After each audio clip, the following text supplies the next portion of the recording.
L'air matinal des Alpes françaises était vif et silencieux lorsqu'Élise Morel se tenait dans le grand hall de son refuge, disposant des fleurs sauvages fraîchement cueillies dans un vase en verre. Des pétales violets et blancs accrochaient la lumière du soleil qui traversait les hautes fenêtres, remplissant la pièce d'une douce chaleur. Cet endroit était sa paix, son refuge après une vie entière à avoir été ignorée et considérée comme acquise. À 61 ans, Élise avait enfin appris à savourer le calme. C'est alors qu'elle l'entendit, le grondement sourd d'un moteur gravissant la route étroite de montagne. Cela coupa le silence comme un avertissement. Personne n'était censé arriver ce jour-là, les femmes qui vivaient au centre étaient toutes en ville pour leurs séances hebdomadaires de soutien psychologique. Élise était seule, profitant de ce calme rare entre les récits de guérison et les repas partagés. Le moteur devint plus fort. À travers la fenêtre, elle vit un SUV noir rutilant s'arrêter près des marches d'entrée. Quelque chose se serra dans sa poitrine. Elle connaissait cette voiture. Elle ne l'avait pas vue depuis des années, mais son corps s'en souvenait. Les portières claquèrent. Des pas traversèrent le gravier, l'un lent et lourd, l'autre vif et impatient. Élise n'eut pas besoin de regarder pour savoir de qui il s'agissait. Adrien, son fils, et Camille, sa femme. La sonnette retentit, un carillon doux qui accueillait habituellement des femmes effrayées cherchant la sécurité, mais qui annonçait maintenant les deux personnes qui lui avaient infligé ses blessures les plus profondes. Élise prit une inspiration et ouvrit la porte. Adrien se tenait là, grand et élégant, avec les mêmes yeux froids qu'il avait hérités de son père. Camille se tenait à ses côtés, impeccable et tendue, son sac de créateur suspendu à son bras comme à un signe de statut social. « Nous avons appris que tu t'étais installé dans un endroit luxueux à la montagne, » dit Camille avec un sourire mince, « nous sommes venus vivre avec toi et faire la paix. » Avant qu'Élise ne puisse répondre, Camille la bouscula pour entrer. Adrien fit rouler deux grandes valises sur le seuil sans demander la permission. « Ne reste pas là sans rien faire, maman, dit-il, aide-nous avec les bagages. » Élise ne discuta pas, elle s'écarta. Elle voulait qu'ils entrent complètement, elle voulait qu'ils voient tout. Ils s'enfoncèrent dans le bâtiment, leurs pas résonnant sur le parquet en chêne. L'air sentait les fleurs et le pain frais, pas l'argent ou le marbre.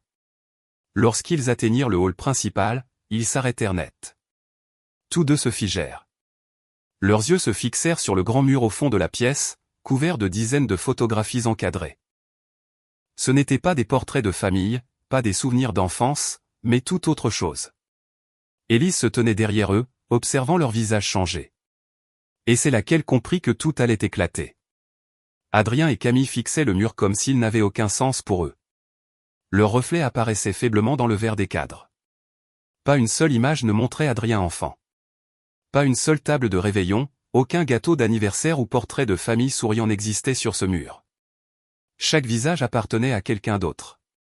Élise passa devant eux et se tint face aux photographies. « Cet endroit n'est pas ce que vous croyez, » dit-elle calmement. Camille croisa les bras.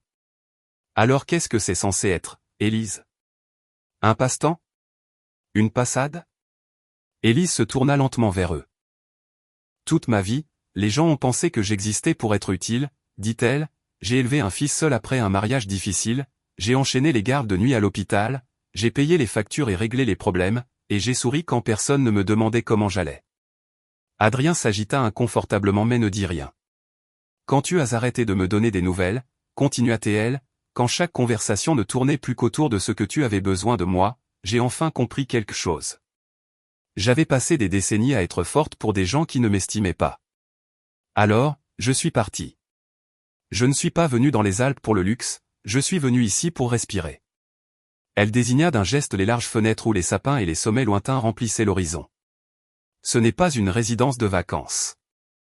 C'est un centre de reconstruction, un lieu où les femmes qui ont été blessées et jetées peuvent reconstruire leur vie.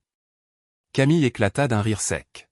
« Tu as transformé ta vie en projet caritatif. » Élise ne sourcilla pas, « J'ai transformé ma vie en quelque chose qui a du sens. » Elle regarda de nouveau le mur. « Ces femmes que vous voyez là ne sont pas des invitées. Elles vivent ici. Elles cuisinent ensemble, travaillent ensemble, guérissent ensemble. Elles sont arrivées ici avec rien d'autre que leur peur. Et elles ont appris à se tenir debout à nouveau. » Adrien fronça les sourcils. « Tu ne m'as jamais parlé de ça. Tu n'as jamais demandé, » répondit doucement Élise, « pendant des années, tu ne venais que quand c'était pratique pour toi. Tu appelais quand tu avais besoin de quelque chose. Tu n'as jamais une seule fois demandé ce que j'étais en train de bâtir. Camille leva les yeux au ciel. Nous pensions que tu prenais enfin du bon temps. C'est le cas, dit Élise, mais pas de la manière que vous imaginiez. Elle prit une lente inspiration. Tout ce que vous voyez dans ce bâtiment a été payé avec mes propres économies. Aucun investisseur, aucun sponsor, juste des années de travail et de sacrifice. Adrien la fixa. Alors pourquoi Madame le Roi a-t-elle dit que tu étais riche? Élise faillit sourire.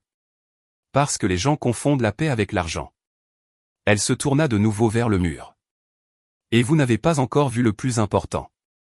Élise s'approcha du mur et toucha délicatement l'un des cadres.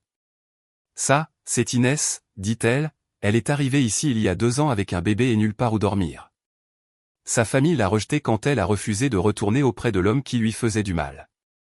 Elle déplaça sa main vers la photo suivante. Voici Marguerite. Ses propres enfants ont pris ses économies de retraite et l'ont laissée dans une maison de repos qu'elle ne pouvait pas s'offrir. Elle est arrivée ici en pensant que sa vie était finie. Puis une autre, voici Hélène. Elle a passé 20 ans comme directrice d'école avant que son mari ne la convainque qu'elle ne valait rien. Quand elle l'a quitté, elle ne savait même pas comment utiliser son propre compte bancaire. Adrien secoua la tête. Quel rapport cela a-t-il avec nous? Tout, dit Élise, ces femmes ne sont pas venues ici parce qu'elles étaient faibles. Elles sont venues parce qu'elles étaient assez courageuses pour recommencer. Camille se moqua. On dirait une collection de problèmes. Élise se tourna brusquement. Ce sont mes filles. Ces mots s'installèrent dans la pièce comme un poids. Adrien la fixa. Comment ça, tes filles? Tu n'es pas leur mère. Élise le regarda. Je ne les ai peut-être pas mises au monde, mais je les ai choisies et elles m'ont choisi. Elle désigna les photos. Elles m'appellent quand elles ont peur. Elles viennent me voir quand elles ont de bonnes nouvelles. Elles me demandent conseil quand elles se sentent perdues. Elle baissa la voix. Quand est-ce que tu as fait cela pour la dernière fois, Adrien? Il détourna le regard. Camille croisa les bras. C'est ridicule. Tu es en train de remplacer ta propre famille par des inconnus. Élise secoua lentement la tête. Je ne remplace personne. Je construis quelque chose de réel. Elle pointa une photo d'Inès souriant en tenant son bébé. Cet enfant n'a jamais dormi l'estomac vide depuis qu'il est ici. Cette femme travaille maintenant à la clinique locale et économise pour son propre appartement. Elle montra Marguerite dans le jardin. Cette femme cultive la nourriture qui nourrit toute cette communauté. Puis Hélène enseignant à un groupe de jeunes femmes. Cette femme apprend aux autres comment survivre. Elles ne sont pas brisées. Elles se reconstruisent. Camille secoua la tête. On dirait que tu diriges une sorte de secte émotionnelle. Non, répondit Élise calmement, je dirige une famille qui est réellement présente les uns pour les autres. Elle s'approcha d'Adrien. Tu es mon fils, mais tu t'es éloigné de moi bien avant que je ne m'éloigne de toi. Et c'est pourquoi ce mur ne t'inclut pas, Camille laissa échapper un petit rire amer. Voilà donc à quoi tu as dépensé ton argent, dit-elle, un groupe de femmes cassées qui ont besoin de toi pour que tu te sentes importante. Élise ne leva pas la voix. Elles n'ont pas besoin de moi pour que je me sente importante, dit-elle, elles ont besoin de moi parce qu'elles sont en train de guérir, et j'ai besoin d'elles parce qu'elles me rappellent à quoi ressemble vraiment l'amour. Adrien fit un pas en avant. Tu aurais pu dépenser cet argent pour quelque chose de mieux, pour quelque chose qui est ta vraie famille. Élise soutint son regard. Ces femmes sont ma vraie famille. Camille fit un geste vers le mur. Elles sont endommagées, abandonnées, instables. Quel genre d'avenir penses-tu que cela crée? Élise prit une inspiration. Laisse-moi te dire une chose. Inès avait 19 ans quand elle est arrivée ici. Enceinte, sans abri, terrifiée. Elle travaille maintenant à plein temps et étudie le soir. Marguerite est arrivée ici prête à abandonner la vie. Elle gère maintenant nos finances et aide d'autres femmes à apprendre à se protéger. Hélène ne savait même pas remplir un chèque à son arrivée. Maintenant, elle dirige nos programmes de formation. Voilà l'avenir que nous créons ici. Adrien semblait mal à l'aise. Mais ça n'en fait pas tes filles. Ça en fait une famille, dit Élise. Camille plissa les yeux. Donc tu les choisirais plutôt que nous. Élise hocha la tête. Tous les jours. Adrien éleva la voix. Tu laisses ces gens se servir de toi. Élise s'approcha. Elles ne se servent pas de moi. Elles contribuent. Elles travaillent. Elles donnent en retour. Elles me respectent. Elle marqua une pause. Toi, tu ne l'as jamais fait. Le silence tomba sur la pièce. Adrien ouvrit la bouche, mais rien n'en sortit. Camille ricana. Tu fais du mélodrame. Non, dit Élise posément, je suis honnête. Vous venez ici après des années de silence et de jugement. Vous entrez dans ma maison et insultez les personnes que j'aime. Vous ne les voyez pas comme des êtres humains, vous les voyez comme des échecs. Cela me dit tout ce que j'ai besoin de savoir. Adrien détourna les yeux. Tu n'as jamais voulu ce genre de vie, continua Élise, tu voulais du prestige, du confort, du contrôle. Mais cet endroit est construit sur quelque chose que tu ne comprends pas, la dignité. Chaque femme ici gagne sa place. Elles sont présentes. Elles travaillent. Elles guérissent. Et elles me traitent comme quelqu'un qui compte. Elle se tourna de nouveau vers le mur. C'est pour ça que leurs visages sont ici. Et pas le vôtre. Camille serra la mâchoire. Tu te crois meilleur que nous maintenant? Non, répondit Élise, je pense que je suis enfin libre. Élise se tourna vers Adrien et étudia son visage. Dis-moi la vérité, dit-elle, pourquoi êtes-vous vraiment ici? Adrien hésita. Camille répondit pour lui. Les affaires tournent au ralenti, dit-elle rapidement, le marché a tourné. Les choses se sont compliquées. Élise croisa les bras. Compliqué, ça veut dire des dettes. Adrien soupira. Un peu. Combien, demanda Élise. Il déglutit. 53 000 euros. Camille détourna le regard. Carte de crédit, prêt professionnel. Nous pensions que les choses s'amélioreraient. Élise hocha la tête lentement. Et quand vous avez entendu que j'avais acheté une propriété à la montagne, vous avez supposé que j'étais riche. Adrien ne dit rien. Vous pensiez pouvoir emménager, continua Élise, vivre ici pendant que je m'occupais de tout, en prétendant que c'était pour la famille. Camille s'emporta. Nous pensions juste que c'était logique. Non, dit Élise, vous pensiez que c'était pratique. Adrien regarda le sol. Nous n'y avons pas bien réfléchi. Vous ne le faites jamais, répondit Élise, vous ne demandez jamais, vous présumez.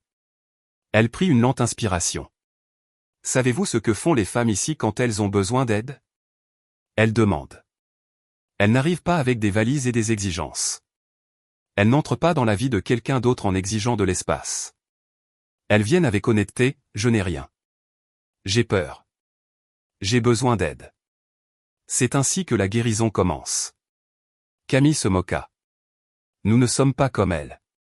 C'est bien là le problème, dit Élise, vous n'êtes pas prêt à admettre que vous êtes brisé. Adrien se frotta le visage. Nous pensions que tu avais plus. J'ai exactement ce dont j'ai besoin, répondit Élise, et vous êtes venu ici pour me le prendre? Le silence entre devint pesant. Par la fenêtre, Élise vit les femmes revenir de la ville, riant ensemble. C'était ce qu'Adrien et Camille ne comprendraient jamais. Cet endroit n'a pas été construit sur l'argent. Il a été construit sur la vérité. Élise fit un pas en avant et parla avec une clarté calme. Vous avez deux options. Adrien leva les yeux. Quelles options? Vous pouvez rester ici, dit Élise, mais pas comme des invités, pas comme des membres de la famille privilégiée. Vous vivrez de la même manière que tout le monde. Vous partagerez une petite cabane. Vous aiderez à cuisiner et à nettoyer. Vous suivrez des conseils financiers. Vous travaillerez dans le jardin ou à l'atelier. Vous reconstruirez votre vie honnêtement. Camille la fixa, incrédule. Tu veux que je récure les sols? Je veux que tu contribues, répondit Élise, cet endroit n'est pas un hôtel. C'est une communauté. Personne ici ne reçoit de traitement de faveur. Adrien semblait incertain. Et si nous disons non? Alors vous partez, dit Élise. Camille éclata d'un rire sec. Tu mettrais ton propre fils à la porte? Je refuserais de laisser quiconque empoisonner ce que j'ai construit, répondit Élise. Elle désigna la pièce d'un geste. Ces femmes sont venues ici sans rien, elles se présentent chaque jour, elles travaillent pour leur avenir. Vous êtes venus ici avec des dettes et un sentiment de supériorité. Si vous restez, vous gagnez votre place. Si vous partez, vous assumez la responsabilité de vos choix. Adrien regarda Camille. Le visage de Camille affichait une incrédulité pure. C'est de la folie, dit-elle, tu nous demandes de vivre comme des travailleurs sociaux. Non, dit Élise, je vous demande de vivre comme des adultes. Les gens ici se lèvent à 6 heures. Ils préparent les repas ensemble. Ils nettoient. Ils apprennent. Ils grandissent. Personne n'est servi. Tout le monde contribue. Adrien déglutit. Nous avons juste besoin de temps. Le temps n'est pas ce dont vous avez besoin, dit Élise, vous avez besoin d'humilité. La tension était palpable. De l'extérieur, des voix se rapprochaient. Les femmes revenaient. Élise regarda Adrien et Camille. Décidez avec soin car au moment où ces femmes passeront cette porte, vous verrez exactement à quoi ressemble une famille. La porte d'entrée s'ouvrit et le son des voix remplit le hall. Inès entra, portant sa petite fille sur la hanche. Son visage s'éclaira en voyant Élise. Nous avons apporté du pain frais, dit-elle joyeusement. Elle s'arrêta en remarquant Adrien et Camille. Oh, je suis désolée, dit-elle doucement, je ne savais pas que vous aviez des visiteurs. Adrien la regarda à peine. Alors, c'est l'une d'entre elles, murmura-t-il à Camille, l'un de ses fardeaux. Inès se figea. Les mots la frappèrent comme une gifle. Élise se tourna brusquement, mais Adrien continua. Ta mère a construit sa vie autour de femmes qui ne peuvent même pas s'occuper d'elles-mêmes, dit-il, c'est pathétique. Inès serra son enfant contre elle. C'est alors que Marguerite intervint. À 70 ans, elle était petite mais forte. Vous ne lui parlerez pas sur ce ton, dit-elle fermement. Camille se moqua. Et vous êtes qui, vous? Quelqu'un qui a sa place ici, répondit Marguerite. Hélène les rejoignit. Ces femmes travaillent plus dur que n'importe qui que vous ayez jamais connu, dit-elle. Adrien rit amèrement. Vous vous servez tous de ma mère. Élise fit un pas en avant. Maintenant, ça suffit, dit-elle calmement, c'est toi qui es venu ici en espérant qu'on s'occupe de toi. Le visage de Camille se tordit de colère. Cet endroit est fou, dit-elle, tu es entouré de gens brisés. Élise regarda autour d'elle. Je suis entourée de survivantes. Elle se tourna vers Adrien. Tu viens d'humilier une jeune mère qui a reconstruit sa vie à partir de rien. Cela me dit qui tu es vraiment. Adrien ouvrit la bouche pour argumenter, mais Élise leva la main.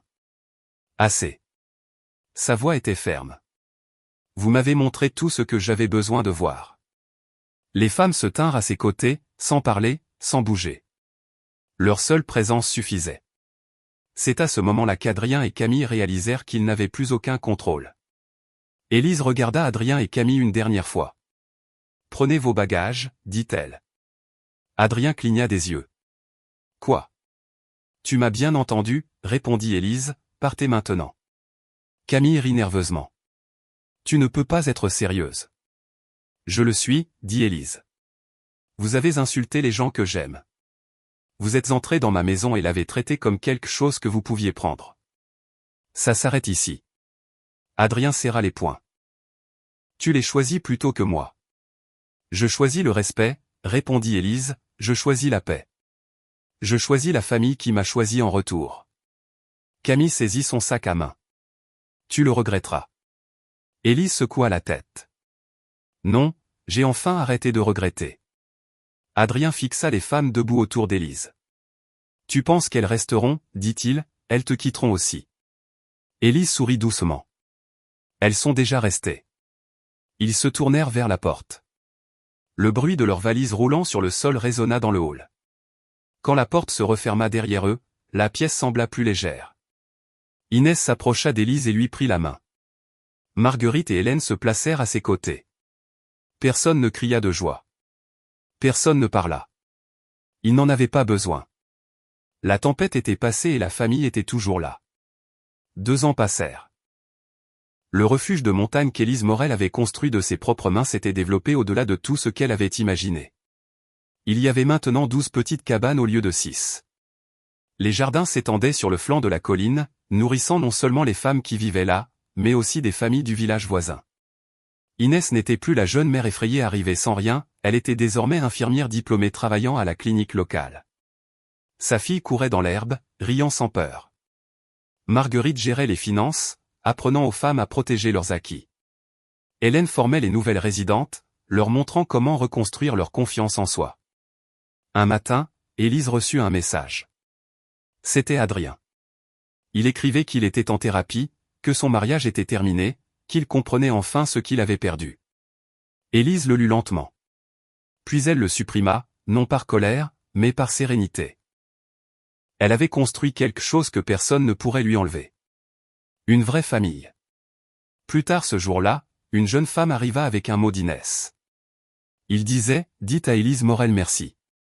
Elle a sauvé ma vie. » Élise l'accueillit à l'intérieur.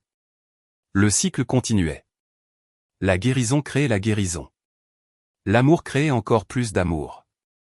L'air de la montagne transportait les rires à travers la propriété.